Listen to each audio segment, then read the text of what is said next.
டாலோக்கு போற வழி அது. இந்த கிராமத்துக்கு வர உனக்கு அனுமதி இல்ல. நீ யார்கிட்ட பேசுறன்னு தெரியுமா? நீ யாரா இருந்தாலும் எனக்கு கவலை இல்லை. திரும்பி போயிடு, அதுதான் உனக்கு நல்லது.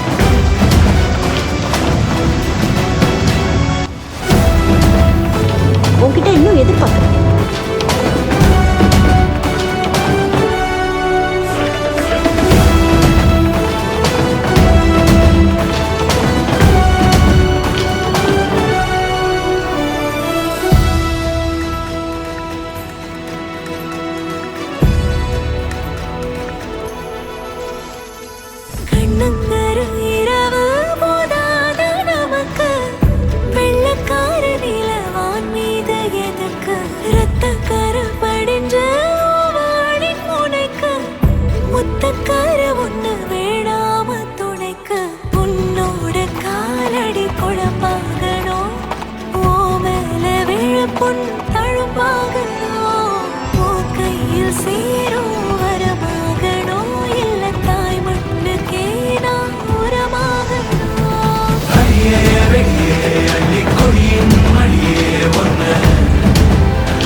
Somebody